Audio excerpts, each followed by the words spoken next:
অরি দৌড়ে ছাদে এসে দরজা ঠেলে ভেতরে ঢুকতেই হতভম্ব হয়ে পড়ল। বন্ধু মহলের রক্তিম চেহারা আর নাজেহাল অবস্থা দেখে সে বাকরুদ্ধ হয়ে রইল। ছুটে এসে রিক্কির পাশ কাটিয়ে সবার হাত পায়ের বাঁধন খুলে দিল। অরিকে দেখে মিমো আরোহী কেঁদে জড়িয়ে ধরল। অরি দুজনকে জড়িয়ে ধরে ভীত কণ্ঠে জানতে চাইল, তোরা ঠিক আছিস তো? ওই লোকটা তোদের কোনো ক্ষতি করেনি তো? আরোহী ও মিম অরিকে ছেড়ে দিয়ে নাক টেনে দুজনেই মাথা নেড়ে না বলল। অরি মনে মনে স্বস্তি নিঃশ্বাস ফেললেও এক একজনের দুরবস্থা দেখে তার খুব খারাপ লাগছিল। তাদের সামনে টেবিলের উপর ছড়িয়ে রাখা অখাদ্য খাবারগুলো দেখে তার আর বুঝতে বাকি রইল না এখানে আদৌ কি ঘটেছে তার বন্ধু মহলের সাথে। অরি আর কিছু না বলে তাড়াহুড়ো করে সবাইকে নিয়ে নিচে নেমে এলো। আপাতত তার বন্ধুদের জন্য এই বাড়িটি নিরাপদ নয়। এখান থেকে যত দ্রুত সম্ভব তাদের নিজ নিজ বাড়িতে পৌঁছে দেওয়াই মঙ্গল। রিক্কি তার ভাবিজানকে বাধা দিল না, বরং সেও গার্ডরা তাদের পিছু পিছু নেমে এলো। লিওয়ান এখনো আগের মতোই নিচে বসে থেকে সোফায় হেলান দিয়ে সিগারেট খাচ্ছিল, অন্য হাতে ড্রিঙ্কস আর গ্লাস। অরি দৌড়ে কিচেনের দিকে গিয়ে ফ্রিজ থেকে ঠান্ডা মিল্কশেকের 4টি বোতল নিয়ে এসে মিমের হাতে দিল। মিম ভয়ে নিতে চাচ্ছিল না, এই সাইকোটা আবার ভিতরে কি দিয়ে রেখেছে কে জানে। তবুও বান্ধবীর হাত থেকে বোতলগুলো নিয়ে নিল। অরি আর চোখে লিওয়ানের দিকে এক পলক তাকিয়ে চারজনকে নিয়ে বাড়ির বাইরে চলে গেল। যাওয়ার আগে অবশ্য লিওয়ান তাদের উদ্দেশ্যে গম্ভীর কণ্ঠে বলেছে, প্রথমবার ভুল করার জন্য ছেড়ে দিলাম, বাট নেক্সট টাইম এমন ভুল করার কথা মাথাতেও আনলে ওই মাথা কেটে নিয়ে ফুটবল খেলবো। মাইন্ডেড ইবলিশ শয়তানরা। বন্ধু মহলকে সদর দরজা পার করে মেইন বড় গেটের কাছে নিয়ে এলো অরি। তার পেছনে রিক্কিও রয়েছে।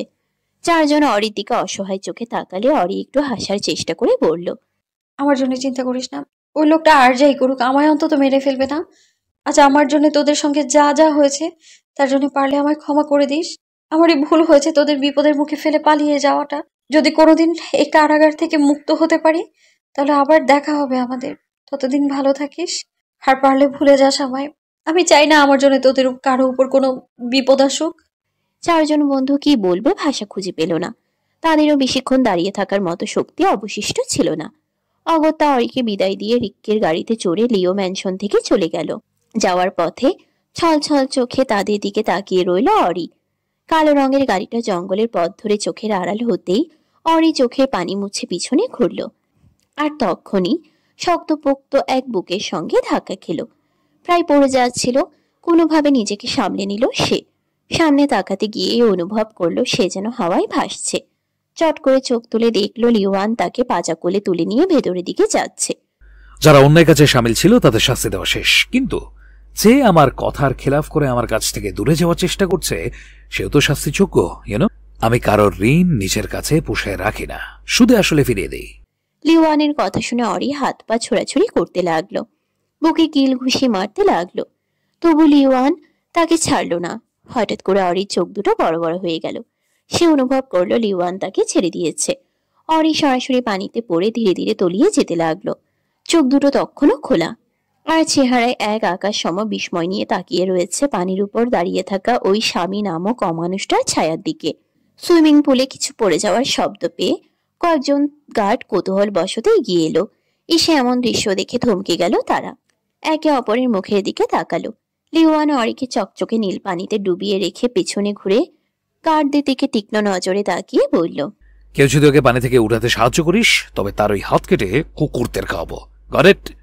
বলেই সে আর পিছনে না তাকিয়ে গটগট করে বাগান পেরিয়ে চলে গেল। এদিকে গার্ডরাও বসের ভয়ে প্রস্থান ত্যাগ করল। অরির চোখ দুটো ধীরে ধীরে ঝাপসা হয়ে এলো।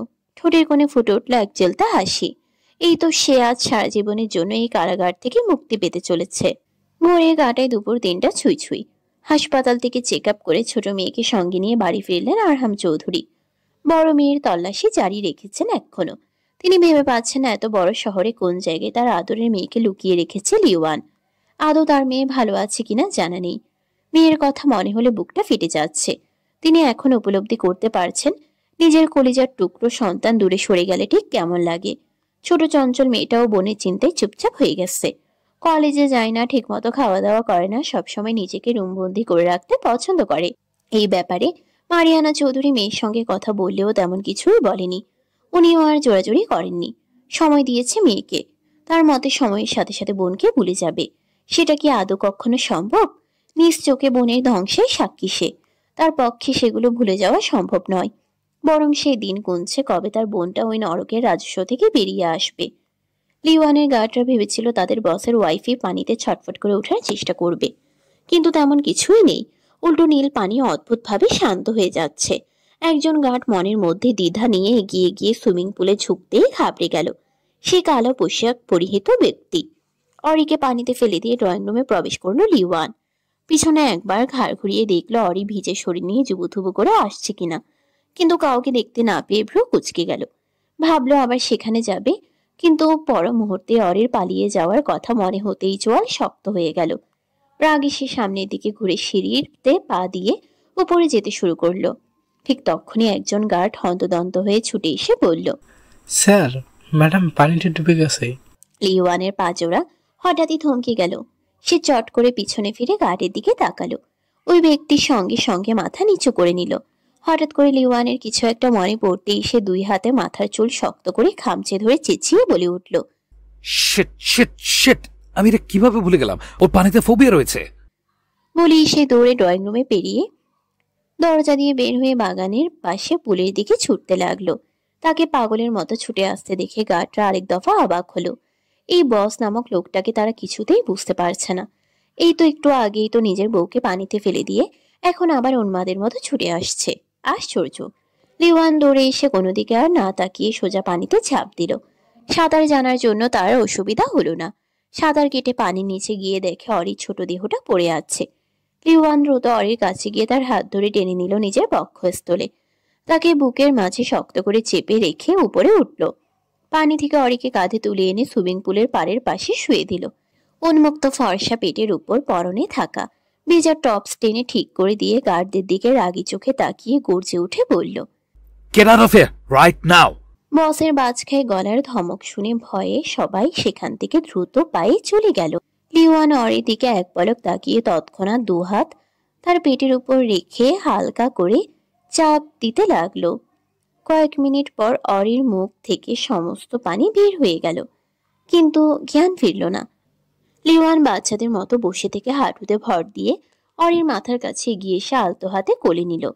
নাকের কাছে হাত রেখে চমকে উঠল। অরি নিঃশ্বাস পড়ছে না। লিওয়ানকে এই প্রথমবারের মতো ভয় পেতে দেখা গেল। সে শুকনো ঢোক গিলে অরি দুগালে হাত রেখে নিজের দিকে একটু উঁচু করে ধরে সিপিআর দিতে লাগলো। প্রায় অনেকক্ষণ সিপিআর ও বুকে চাপ দেওয়ার পর লিওয়ান অরি নিঃশ্বাস অনুভব করলো। খুব ধীরে ধীরে নিঃশ্বাস পড়ছে তার।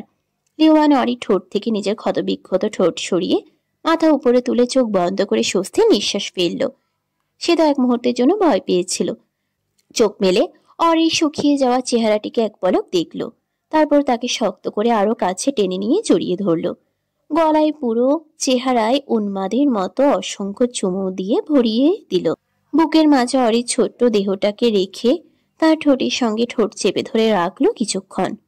অতঃপর বিড়বিড় করে বলে উঠল, সরি সরি মাই টেডি বিয়ার, রাগের মাথায় অনেক বড় ভুল করে ফেলেছি। এমনটা আর কখনো হবে না, আই প্রমিস। তুই তুই শুধু আমার, এই আমার থেকে তোকে কেউ আলাদা করতে পারবে না, তুই নিজেও না জান। লিওয়ান অরিকে বুকের মাঝে রেখে দ্রুত পায়ে প্রস্থান করলো। নিজের রুমে এসে সোজা ওয়াশরুমে গিয়ে অরির ভেজা পোশাক পাল্টে দিয়ে শার্ট পরিয়ে দিল। নিজেও পোশাক পাল্টে শুধু ট্রাউজার পরে নিল। অরিকে কোলে করে নিয়ে এসে নরম তুলতুলে বিছানায় আস্তে করে শুয়ে দিয়ে শরীরের উপর কমফোর্টার দিয়ে ঢেকে দিল। ভেজা এলোমেলো চুলগুলো তোয়ালে দিয়ে মুছে একপাশে রেখে দেয়। আর এক মুহূর্তেও দেরি না করে কাবার্ড থেকে ইমার্জেন্সি কিট বের করে নিয়ে এলো। সার্জন হিসেবে সেটা সবসময় প্রস্তুত রাখে। প্রথমে ছোট অক্সিজেন সিলিন্ডারটা বের করে মাস্ক পরিয়ে দিল অরির মুখে। তার শ্বাস এখনো দুর্বল, পালস প্রায় ধরা যায় না। সে দ্রুত হাতে সিরিঞ্জে ভরে নিল অ্যাড্রেনালিন ইনজেকশন, আইভি পুশ। অভ্যাসের জোরে নিখুঁতভাবে ইনজেকশনটা প্রবেশ করালো হাতের মাঝে। মিনিট খানেক পর পালসের গতি কিছুটা বাড়ল, তবুও চোখ খুলছে না অরি। লিওয়ান এবার হাইড্রো কর্টিসন ইনজেকশন দিল শ্বাসনালী ফুলে ওঠা কমানোর জন্য। কিছু সময় পর অরির বুক ধীরে ধীরে সামান্য ওঠানামা করলো। চোখের পাতা কেঁপে উঠল হালকা। লিওয়ান দু হাত দিয়ে অরির গাল ছুঁয়ে ধীর গলায় ডাকলো, অরি, এই শুনতে পাচ্ছিস আমাকে? অরির থেকে কোনো জবাব এলো না, কিন্তু তার নিঃশ্বাসটা আস্তে আস্তে স্বাভাবিক হতে দেখে লিওয়ান স্বস্তির নিঃশ্বাস ফেলল। অরির মুখে অক্সিজেন মাস্ক রেখে বাকি জিনিসপত্র গুছিয়ে নিয়ে রেখে এলো। অরি এখন আউট অফ ডেঞ্জার। বিকেল গড়িয়ে সন্ধ্যা ও সন্ধ্যা গড়িয়ে রাত হয়ে এসেছে। রিক্কি একবার এসে দেখা করে গিয়েছে লিওয়ানের সঙ্গে। অরির অবস্থার কথা জানতে পেরে তেমন কিছুই রিয়্যাক্ট করেনি, কারণ দুটো একই ক্ষেতের মূলা।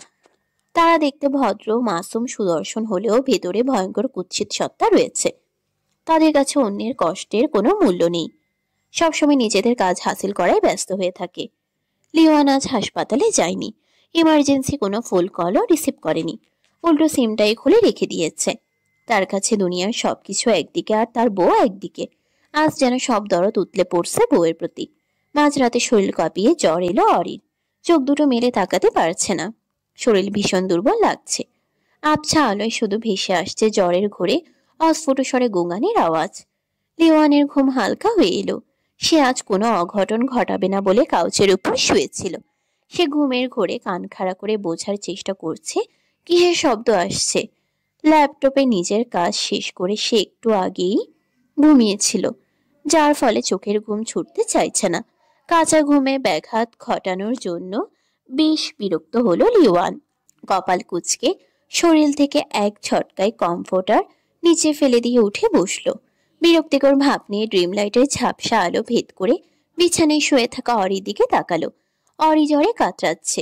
লিওয়ান হামি তুলে এগিয়ে এলো অরির কাছে।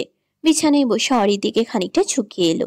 বাম হাত মাথার পাশে রেখে ভর দিয়ে ডান হাতের উল্টো পিঠে কপাল ছুঁয়ে অনুভব করলো ভীষণ জ্বর এসেছে। লিওয়ান একটা ফোঁস করে নিঃশ্বাস ফেলে ওয়াশরুমের থেকে তোয়ালে ভিজিয়ে নিয়ে এলো। অরিকে তুলে পিঠে মালিশ দিয়ে হেলান দিয়ে রাখলো। কমফোর্ট সরিয়ে শার্ট খুলে ভেজা তোয়ালে দিয়ে শরীর মুছিয়ে দিল। আধো আধো চোখে তাকিয়ে থেকে লিওয়ানের কর্মকাণ্ড দেখতে লাগলো Ori. Wait a moment, I am coming right now. অরির উন্মুক্ত শরীরে কমফোর্টার দিয়ে ঢেকে লিওয়ান রুম থেকে বেরিয়ে গেল। গুনে গুনে ঠিক 20 মিনিট পর ফিরে এলো হাতে ছোট্ট একটি ট্রে। খাবারের সুঘ্রাণ নাকে যেতেই অরি পিটপিট করে চোখ মেলে তাকায় এবং দেখে গরম গরম ধোঁয়া ওঠা স্যুপের বাটি নিয়ে বসে আছে লিওয়ান। খেয়ে নে, তারপর জ্বরের ওষুধ খেতে হবে। অরির মুখের সামনে চামচ ধরে কথাটা বলে লিওয়ান। সে ভদ্র মেয়ের মতো চুপচাপ মুখে তুলে নিল খাবারটি। লিওয়ান তাকে পুরো স্যুপ খাইয়ে দিয়ে টিস্যু পেপার দিয়ে মুখ মুছে দিল। এটু বাসন টেবিলের একপাশে রেখে ফার্স্ট এড বক্স থেকে জ্বরের ওষুধ বের করে নিল এবং পানির গ্লাস সহ ওষুধ নিয়ে এসে অরির সামনে বসে বলল, এনে ওষুধ। অরি দিকে এগিয়ে দিল ওষুধ। সেটা দেখে নাক মুখ কুচকে ধীর কণ্ঠে বলে উঠল, ওষুধ দিতে আমি খাবো না। মাথায় তুলে মারবো একটা আছাড়, বেয়াদব। মাঝরাতে ঢং না করে চুপচাপ ওষুধ খেয়ে ঘুমা। লিওয়ানের ধমক শুনে কেঁপে উঠল অরি। পিছনে সরে যাওয়ার সময় বুক থেকে কমফোর্টারটা কোমরের কাছে নেমে যায়। সেটা দেখে লিওয়ান চোখ দুটো বন্ধ করে নিয়ে নিজেকে সামলে নিয়ে দাঁত কিরমির করে বলল, অনেক কষ্টে আজ নিজেকে নিয়ন্ত্রণ করে রেখেছি, কিন্তু হারামের মেয়ে, তুই আমাকে ঠিক থাকতে দিচ্ছিস না। এখনো সময় রয়েছে, নিজের শরীর ঠাক, না হলে আজ আবারও তোর পার্সোনাল সব সম্পত্তি লুটে নেব। অরি জ্বরের ঘোরে নিজের মধ্যে না থাকলেও তড়িঘড়ি করে গলা পর্যন্ত শরীর ঢেকে নিল ভালো করে। লিওয়ান আবার ওষুধ এগিয়ে দিতে এসে বাচ্চাদের মতো ঠোঁট উড্ডে বসে থাকলো। ওষুধ খেয়ে নে, তাহলে মিষ্টি দেবনি। অরি মাথা এলিয়ে দিয়ে বলল, মিষ্টি খেলে ডায়াবেটিস হয়। আমি যেটা দিব ওটা সুগার ফ্রি আর একদম হেলদি। সো গুড গার্লের মতো ওষুধ খেয়ে নে, নাহলে কানের নিচে একটা থাপ্পড় দিয়ে নানির নাম ভুলিয়ে দেবো বলে রাখলাম। অরি কিছুক্ষণ চোখ বন্ধ করে রইল। অনুভব করতে পারছে জ্বরটা আরো বেড়ে যাচ্ছে, সঙ্গে শীত শীতও লাগছে। সে ঘোলাটে চোখে লিওয়ানের দিকে তাকিয়ে মুখ হা করল। লিওয়ান তার মুখের ভেতর ওষুধ দিয়ে পানি খাইয়ে দিল। অরি ঢোক গিলে বলল, এখন মিষ্টি নিয়ে আসুন। কাচের গ্লাস টেবিলের উপর রেখে লিওয়ান বাঁকা হেসে বলল। কাছে চোখ বন্ধ রেখে লিওয়ানের কাছে এগিয়ে গেল।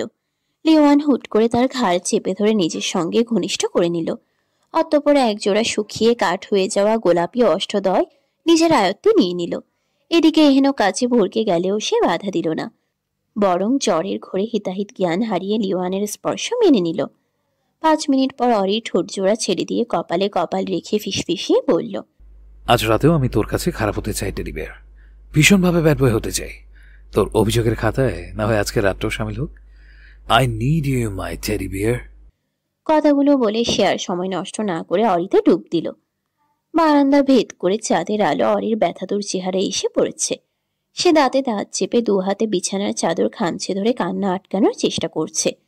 একটু আগেই শীত শীত অনুভব করলো, আর এখন লিওয়ানের উষ্ণতায় শরীর ঘেমে উঠেছে। বদ্ধ 4 দেওয়ালের মাঝে অস্ফুট স্বরে গোগানের আওয়াজ প্রতিফলন হচ্ছে। অরে একসময় লিওয়ানের দেওয়া সুখময় যন্ত্রণা সহ্য করতে না পেরে কেঁদে উঠল। লিওয়ান থমথমে মুখে এগিয়ে এসে অরির দু হাতের মাঝে হাত গলিয়ে দিয়ে শক্ত করে চেপে ধরে ঠোঁটের মাঝে নিজের ঠোঁট চেপে রাখল। অরির চোখ দুটো বড় বড় হয়ে গেল। সে অসহায় চোখে লিওয়ানের লালচে হয়ে যাওয়া চোখের দিকে তাকালো। দুজনের চোখাচোখি হলেও লিওয়ানের মাঝে কোনো পরিবর্তন দেখা গেল না। লিওয়ান আজ রাতে বেশি অ্যাগ্রেসিভ হতে চাচ্ছে না, কিন্তু না হয়েও পারছে না। রাতের শেষ প্রহরে এসে ক্লান্ত হয়ে অরির উপর থেকে সরে গেল লিওয়ান। কমফোর্টার দিয়ে নিজেদের নগ্ন শরীর ঢেকে নিল। উবু হয়ে শুয়ে রিল্যাক্সে নরম বালিশে মুখ গুজতেই ঘুমের জগতে পাড়ি জন্মালো সে। এদিকে অরি এখনো জেগে রয়েছে। জ্বর অনেকটাই কমে গিয়েছে, সেই সঙ্গে ঘর থেকেও বেরিয়ে এসেছে। সে পাশ ফিরে চোখ দুটো বন্ধ করতেই দু চোখের কর্নিশ পেয়ে দুফোঁটা নোনা অশ্রুজল গড়িয়ে পড়ল। সে তো এক মুহূর্তের জন্য ভেবেছিল এই বিষাক্ত জীবন থেকে মুক্তি পাবে, কিন্তু না, তাকে আবার তার ভাগ্য ভুল প্রমাণিত করে দিয়ে এই যন্ত্রণার মাঝেই ঠেলে দিল। ঘড়ির কাঁটায় দুপুর 12টা বেজে 35 মিনিট। অরি অন্য রুম থেকে গোসল করে বের হয়ে এলো। শরীরে জ্বর নেই, শুধু ব্যথা ছাড়া। সিঁড়ি বেয়ে ধীর পায়ে নিচে নেমে এসে সোজা কিচেনের দিকে চলে গেল। খিদে পেয়েছে তার। ফ্রিজ থেকে দুটো ডিম বের করে অমলেট বানিয়ে নিল। একটি প্লেটে দুটো অমলেট ও 4টা কাটা পাউরুটি সাজিয়ে নিল। সঙ্গে 1 গ্লাস কমলা লেবুর জুস নিয়ে ডাইনিং টেবিলে গিয়ে বসল। সে খাবারে হাত দিতে যাবে, ঠিক তখনই খেয়াল করলো সামনে থেকে প্লেট উধাও। অরি চমকে উঠে আশেপাশে তাকিয়ে কাউকে দেখতে পেল না। পিছনে কারোর অস্তিত্ব অনুভব করে সে চট করে মাথা তুলে উপরে তাকাতেই তার ঠোঁটে ঠোঁট ছুঁয়ে দিল লিওয়ান। অরি দ্রুত নিজের মুখ সরিয়ে নিয়ে মাথা সোজা করল। লিওয়ান ঠোঁট কামড়ে এসে অরির পাশে চেয়ারে বসতে বসতে বলল, স্বামীকে অভুক্ত রেখে তুই কিনা স্বার্থপরের মতো একা একা গেলছিস? অরি লিওয়ানের থেকে প্লেট কেড়ে নিয়ে বলল, হ্যাঁ, আমি খুবই স্বার্থপর। অরির মুখে অমলেট ও পাউরুটির অংশ পুড়ে অন্যদিকে তাকিয়ে চিবোতে থাকলো। লিওয়ানো প্লেট থেকে একটু অমলেট মুখে দিয়েই চোখ মুখ কুচকে বলল, ইয়াক! এটা অমলেট নাকি লবণের বস্তা? তুই সামান্য ডিম পোচা করতে পারিস না? ওইটার তো তলা পড়ে গিয়েছে। অরি মুখে ওই ডিমের পোড়া অংশ দিতে দিতে বলল, খেতে হলে খান, না হলে চুপ করে থাকুন। তোর পোড়া ডিম তুই খা। আমি যেটা ভেজেছি ওটাই খাচ্ছি। আপনার ডিম তো আর ভেজে খাইনি। লিওয়ান জোয়াল শক্ত করে অরির দিকে তাকালো। কিছু বলতে যাবে, ঠিক তখনই হঠাৎ গলা চেপে ধরে শ্বাসকষ্টে কাশতে শুরু করলো। গাঢ় বাদামি বর্ণের চোখ দুটো মুহূর্তের মাঝে লাল হয়ে গেল। ঠোঁট নীলচে হয়ে উঠল। লিওয়ান চট করে অরির দিকে তাকিয়ে দাঁতে দাঁত চেপে বলে উঠল, অমলেটে কি দিয়েছিস? অরি খেতে খেতে সোজাসাপটা উত্তর দিল, বেশি কিছু না, জাস্ট বাদামের গুঁড়ো দিয়েছি। লিওয়ানের শ্বাসকষ্টের সমস্যা হচ্ছে। সে মুখ দিয়ে নিঃশ্বাস নিতে পারছে না। তুই জানিস আমার বাদামে খুব বাজেভাবে অ্যালার্জি রয়েছে। আপনিও খুব ভালো করেই জানতেন আমার পানিতে ফোবিয়া আছে। আমি ওটা ভুলে গিয়েছিলাম। আপনি ভুলে করেছেন আর আমি জেনে বুঝে করেছি, সিম্পল। লিওয়ান চৌধুরী কিছু বলতে গিয়েও তার কথা আটকে গেল। তীব্র পেট ব্যথা করছে, একই সঙ্গে ঠোঁট মুখ গলা লাল হয়ে ফুলে উঠছে। শরীর চুলকাচ্ছে, হাতে পায়ে লাল ফুসকুড়ি, হাইভস বের হয়েছে। লিওয়ান কাঁচতে কাঁচতে টেবিল থেকে উঠে গেল। বেসিংয়ে গিয়ে বমি করলো। তবুও তার শরীর খারাপের থেকে আরো খারাপের দিকে যাচ্ছে। চোখে মুখে পানি ঝাপটা দিয়ে ড্রয়িং রুমের সোফায় বসে শরীরটা এলিয়ে দিল। অরি তখনও নিশ্চুপ হয়ে বসে থেকে দৃশ্য উপভোগ করছে। লিওয়ান ঘাড় ঘুরিয়ে অরির দিকে তাকিয়ে চিবিয়ে চিবিয়ে বলে উঠল, আর যদি কোনোভাবে বেঁচে ফিরি তাহলে খোদার কসম অরিয়ানা চৌধুরী, তুই যে হাতে বাদাম মিশিয়েছিস ওই হাতটাই অচল করে দেবো আমি। অতঃপর জ্ঞান হারিয়ে সোফার মাঝেই তার লাল হয়ে যাওয়া শরীরটা নিয়ে লুটিয়ে পড়ল। সেই সঙ্গে সামনে বসে থাকা রমণীর ঠোঁটের কোণে এক চিলতে হাসি ফুটে উঠল। নিজের হাসপাতালের বেডে নিজেই অচেতন অবস্থায় রয়েছে লিওয়ান চৌধুরী। তার পাশের বেডে রিক্কি গালে হাত দিয়ে বসে আছে। সে ভাবতেও পারছে না তার ভাবিজান এমন কিছু করতে পারে। একেবারে তার সাইকো বসকে হাসপাতালে পাঠিয়ে দিয়েছে। সে যদি লিও ম্যানশনে না যেত তাহলে আজ তার বন্ধু ইন্নানিল্লাহ হয়ে যেত। ভাগ্যিস গিয়েছিল কাজের জন্য। দুপুর গড়িয়ে বিকেল হয়ে এলো, তবুও লিওয়ানের জ্ঞান ফেরার নাম নেই। আজ অরির জায়গায় অন্য মেয়ে হলে সে নিজ হাতে খুন করে রেখে আসতো। বন্ধুর ফিউচার বাচ্চার মা বলে বেঁচে গেছে, না হলে সে দেখাতো রিক্কি কি চিজ। ভিআইপি কেবিনের দরজা খুলে একজন ডাক্তার ভেতরে প্রবেশ করলেন। ওনাকে দেখা মাত্র রিক্কি খ্যাক করে বলে উঠল, ওর এখনো জ্ঞান ফেরেনি কেন? কি বা চিকিৎসা করলি? দেখ, আমার ধৈর্যের পরীক্ষা নিস না। দেখা গেল ওর জায়গায় তুই শুয়ে আছিস, তাও সারা জীবনের জন্য। তাড়াতাড়ি ওর জ্ঞান ফেরা, ড্যামেড। ডাক্তার বিরক্ত ভাব নিয়ে চোখ মুখ কুঁচকে ফেলল। এই ছেলে প্রায় 4 ঘন্টা ধরে চালিয়ে খাচ্ছে। আরে বাবা, জ্ঞান ফিরতে তো একটু সময় লাগবে। বাদামের পরিমাণ বেশি না হলেও যেটুকু শরীরে গেছে তাতে এই অবস্থা মারাত্মক লেভেলে পৌঁছে গিয়েছিল। ওয়াশ করে বের করলেও শরীরের ভেতরে বেশ ক্ষতিগ্রস্ত হয়েছে। তারা নিজেদের সর্বোচ্চ দিয়ে চেষ্টা করেছেন। লিওয়ান এখন আউট অফ ডেঞ্জার। সঠিক সময়ে হাসপাতালে না আনলে এতক্ষণে বড়সড় একটা দুর্ঘটনা হয়ে যেত। তার উপর হাসপাতালের ওনার বলে কথা, আজ একটু হেঁটে বিপরীত হলে তাদের সবার চাকরির সাথে সাথে প্রাণটাও যেত। ডাক্তার এসব ভেবে দীর্ঘশ্বাস ছেড়ে সাদা ধবধবে বেডে শুয়ে থাকা স্যারের দিকে এগিয়ে এলো। লিওয়ানকে চেক আপ করে রিক্কির দিকে তাকিয়ে বলল, ওনাকে ঘুমের ইঞ্জেকশন দেওয়া হয়েছে, এই কারণেই এখনো জ্ঞান ফেরেনি। কিন্তু চিন্তা করবেন না, খুব শিগগিরই স্যার জেগে উঠবে। আর ওনাকে অ্যালার্জি জাতীয় খাবার থেকে দূরে রাখবেন, বিশেষ করে বাদাম থেকে। কথাগুলো বলে ডাক্তার সেখান থেকে চলে গেল। এদিকে রিক্কি লিওয়ানের শুকিয়ে যাওয়া চেহারার দিকে তাকিয়ে থেকে বিড়বিড় করে বলে উঠল, যেখানে ঘরের বই শত্রু সেখানে আর কিভাবে সাবধানে থাকা যায়? অরি বাগানে দাঁড়িয়ে থেকে ফুরফুরে মেজাজে গুনগুন করছে আর ফুলের গাছে পানি দিচ্ছে। তার কি কষ্ট হচ্ছে? একদম নয়, বরং স্বামী নামক অমানুষকে হাসপাতালে পাঠিয়ে দিতে পেরে মনে মনে শান্তি শান্তি অনুভব করছে। একেবারে মেরে দিলে আরো ভালো লাগতো, কিন্তু সে কোনো জানোয়াররূপী মানুষকে মেরে হাত নষ্ট করতে চায়নি। এমন ভিলেনকে শুধু কল্পনা ও উপন্যাসেই ভালোবাসা যায়, বাস্তবে নয়। এতদিনের অত্যাচারের শাস্তি আজ একটু হলেও দিতে পেরেছে, এতেই সে আনন্দিত। এরপর কি হবে না হবে সেটার জন্য মাথা ব্যথা নেই। তার শরীরটাই তো শুধু জীবিত রয়েছে, আত্মাটা অনেক আগেই মরে গেছে। এখন মনের কষ্টের কাছে শারীরিক কষ্ট তুচ্ছ। অরি সবগুলো গাছে ভালো করে পানি দিল। একটি কালো রঙের গোলাপ ছিঁড়ে নিল হাতে। তার জীবনের কালো অধ্যায়ের মতো এই গোলাপেরও একই রূপ। অরি ফুলের ঘ্রাণ শুকে তাচ্ছিল হেসে কানে গুজতে গুজতে গেয়ে উঠল, ও এমন জীবন কেন দিলা? সুখের চেয়ে দুঃখ দিলা, তিলে তিলে ভেতর পুড়ে ছাই। একটা মনের মানুষ দিলা, তাও আবার কাইরা নিলা। এখন বুঝি বেঁচে থাকাই দায়? ভাঙলে কি আর লাগে জোড়া? ভেতর আমার সবই পোড়া। চাইলে কি আর তারে ভোলা যায়? তারে পাওয়ার বলো না কি উপায়? ও বিধি, তারে পাওয়ার বলো না কি উপায়? হঠাৎ অরির গান গলায় আটকে গেল। সে অবিশ্বাস্য চোখে তাকিয়ে থাকলো ওই দূরে বড় লোহার মেইন গেটের দিকে। দুটি পুলিশের জিপ গেট দিয়ে ভেতরে প্রবেশ করলো। যেহেতু পুলিশের লোক, তাই গার্ডরা বাধা না দিয়ে চুপচাপ গেট খুলে দিল। দুটি জিপ ভেতরে এসে থামতেই প্রথম জিপ থেকে দুজন ব্যক্তি নেমে এলো। একজনের পরনে এসআই এর পুলিশ পোশাক, আরেকজনের পরনে স্যুটবুট। বয়স আনুমানিক 45 কিংবা 50 হবে। ভদ্রলোক আশেপাশে তাকালেন এবং বাগানের মাঝখানে দাঁড়িয়ে থাকা মেয়েকে দেখে চোখ দুটো ভিজে উঠল। বড় বড় পা ফেলে এগোতে লাগলেন।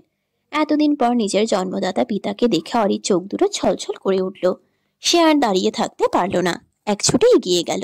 কিন্তু বিপত্তি ঘটল ওখানেই। অরি তার পাপার দিকে দৌড়ে এলে গার্ডরা তাকে গোল হয়ে ঘিরে ধরল, যার ফলে সে তার পাপার কাছে যেতে পারল না। অরি গার্ডদের কাণ্ড দেখে চিল্লিয়ে বলে উঠল, পথ ছাড়ুন আমার, আমি পাপার কাছে যাব। 6 জন কালো পোশাকধারী গার্ডের মধ্যে একজন বলে উঠল, সরি ম্যাম, স্যার ব্যতীত অন্য কারো কাছে যাওয়া নিষেধ। অরির খুব রাগ হলো। এত কাছে থেকেও সে তার পাপাকে জড়িয়ে ধরতে পারল না। অরি পা উঁচু করে গার্ডদের ফাঁক দিয়ে তার পাপাকে দেখার চেষ্টা করলো, কিন্তু এই বিশাল দেহি বডি বিল্ডারের মতো লোকগুলোর মাঝে সে নিতান্তই ছোট পিচ্ছি বাচ্চা। মেয়েকে দূরে আসতে দেখে আরহাম চৌধুরীর ঠোঁটের কোণে এক চিলতে হাসি ফুটে উঠল, কিন্তু মাঝ রাস্তায় তার মেয়েকে ঘিরে ধরে আটকে দেওয়ায় রেগে উঠলেন তিনি। পায়ের গতি আরো দ্বিগুণ করে এগিয়ে এসে গর্জে উঠে বললেন, আমার মেয়ের কাছ থেকে সরে দাঁড়াও, ওকে আমার কাছে আসতে দাও। গার্ডরা ঘুরে সামনের দিকে ফিরল, কিন্তু অরিকে মুক্ত করলো না। এদিকে অরি পাপার কাছে যাওয়ার জন্য হাঁসফাঁস করতে লাগলো। ইচ্ছে হলো এদের পাছায় একটা লাথি মেরে ফেলে দিতে, কিন্তু তার শক্তি এই দানবগুলোর কাছে কিছুই না। আরহাম চৌধুরী সাথে সোহরাব মির্জাও এগিয়ে এলো। গার্ডদের দিকে রাগান্বিত চোখে তাকিয়ে দাঁত কিরমির করে বলল, I say leave her right now. অরিকে গোল হয়ে ঘিরে থাকা দানবীয় সুঠাম দেহের অধিকারী লোকগুলোর মধ্যে কোনো ভাবান্তর দেখা গেল না। উল্টো এসআই এর মুখের উপর জবাব দিল, সরি, আমরা ম্যাডামকে ছাড়তে পারবো না। You bastard. বলে আরহাম চৌধুরী এগিয়ে আসতে নিলে সোহরাব মির্জা বাধা দিয়ে বলল, শান্ত হন পাপা, ওরা শুধু ওদের বসের আদেশ পালন করেছে। আরহাম চৌধুরী দাঁতে দাঁত চেপে রাগে গজগজ করতে লাগলো। এদিকে অরি ভেবেচিন্তে সিদ্ধান্ত নিল এদের মধ্যে একজনের পাছায় নিজের সর্বোচ্চ শক্তি দিয়ে লাথি মারবে, তারপর যা হবার হবে। জোরে জোরে কয়েকটা নিঃশ্বাস নিয়ে মনে মনে সাহস সঞ্চয় করলো। হাত দুটো শক্ত করে মুষ্টিবদ্ধ করে দাঁতে দাঁত চেপে লাথি যাওয়ার জন্য পা উপরে তুলতেই ওদের হাতের চিপা দিয়ে দেখতে পেল গেট পেরিয়ে BMW M8 কম্পিটিশন গাড়ি প্রবেশ করলো। এটা দেখে থেমে গেল অরি। গাড়ি থেকে লিওয়ান ও রিক্কি বের হয়ে এলো। দুজনের চেহারাই স্বাভাবিক, যেন কিছুই হয়নি। তারা দুজনে বড় বড় পা ফেলে তাদের কাছে এলো। লিওয়ান গার্ডদের দিকে তাকিয়ে শান্ত গলায় বলল, লিভ। সঙ্গে সঙ্গে গার্ডরা সেখান থেকে প্রস্থান করলো। অরি মুক্ত হয়ে দৌড়ে পাপার কাছে যেতেই লিওয়ান তাকে টেনে নিজের সঙ্গে ঘনিষ্ঠ করে নিয়ে বলল, আরে আরে, স্বামীকে রেখে কই যাও? হ্যাঁ, অরি তেলে বেগুনে জ্বলে উঠল। লিওনাল, আমার মেয়েকে ছাড়ো। আরহাম চৌধুরীর কথা শুনে লিওয়ান হেসে বলল, ও আপনার মেয়ে ছিল, কিন্তু ও এখন আমার ওয়াইফ। সো আমার বউকে ধরবো নাকি আদর করব সেটা একান্তই আমার ব্যাপার। রাগে সোহরাব মির্জার চেহারা লাল হয়ে গেল। সঙ্গে পুলিশ ফোর্স না থাকলে এতক্ষণে কোনো অঘটন ঘটিয়ে ফেলত। এদিকে অরি ছোটার জন্য মুসরামুসরি করছে। সে তার পাপার কাছে যাবে, কিন্তু কেউই যেতে দিচ্ছে না। হঠাৎই ঠোঁট উল্টে কেঁদে উঠল অরি। তার এসব ভালো লাগছে না কিছু।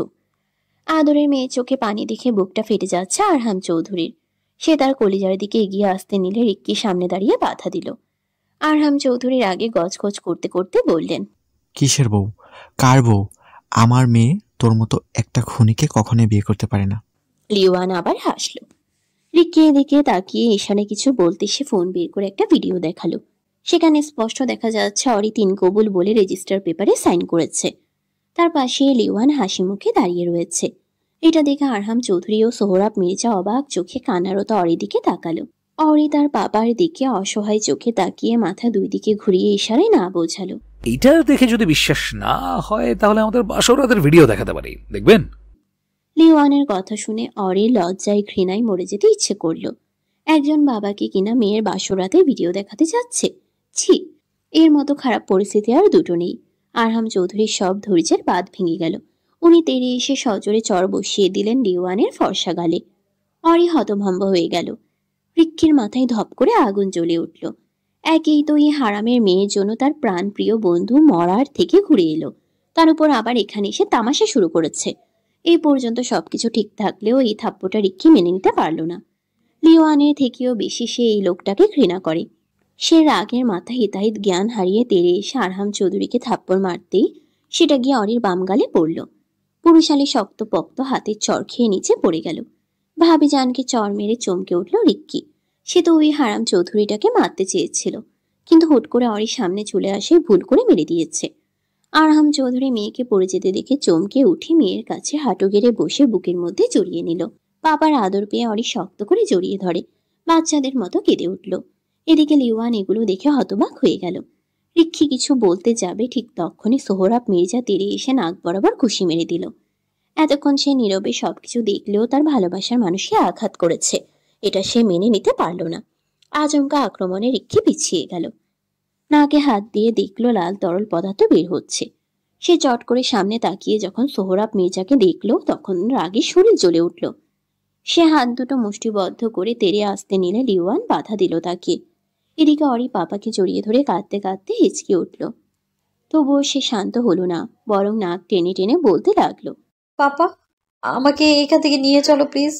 আমি আমি এই নরকে থাকবো না পাপা। উনি আমায় জোর করে তুলে নিয়ে এসে বিয়ে করেছে। আমি পালিয়ে যাইনি পাপা। তোমার মেয়ে তোমাদের সম্মান নষ্ট করার মতো কখনো কোনো কাজ করেনি, বরং তোমার আদরের মেয়েকে ধ্বংস করে দিয়েছে এই অমানুষটা। হ্যাঁ পাপা, তোমার কলিজার টুকরেকে প্রতিনিয়ত হায়নার মতো ছিঁড়ে খেয়েছে। তোমার মেয়ের আত্মাকে মেরে ফেলেছে পাপা। আমাকে এখান থেকে নিয়ে যাও, নইলে আমি বাঁচবো না পাপা, মরে যাব আমি। বলে আবার হাউমাউ করে কেঁদে উঠল। মেয়ের কথাগুলো শুনে মনে হলো আরহাম চৌধুরীর বুকটাকেও ধারালো ছুরি দিয়ে ক্ষতবিক্ষত করে দিল। তিনি অনুভব করলেন তার মতো নির্দয় লোকের ওয়াজ চোখ দিয়ে অশ্রু গড়িয়ে পড়ছে। তিনি 2 হাতে আগলে নিলেন আদরের সন্তানকে। সোহরাব মির্জার চোখের কোণেও অশ্রু চিকচিক করছে। সে যাকে ভালোবাসার চাদরে মুড়িয়ে রাখতে চেয়েছিল, আজ তার কষ্ট দেখে বুকটা মোচড় দিয়ে উঠছে। সে আর সময় নষ্ট না করে লিওয়ানের সামনে এসে দাঁত চেপে বলল, you are under arrest doctor Leon ওরফে মিস্টার লিওন চৌধুরী। তোর সব খেলা শেষ। অনেক ভালো মানুষ সেজেছিস, কিন্তু আর না। তোর এই ভালো মানুষের পেছনে যে কুৎসিত রূপটা রয়েছে সেটা জেনে গিয়েছি। এখন জেলে গিয়ে বুঝবি একজন এসআইয়ের হবু বউকে তুলে নিয়ে জোর করে বিয়ে করার কেমন স্বাদ।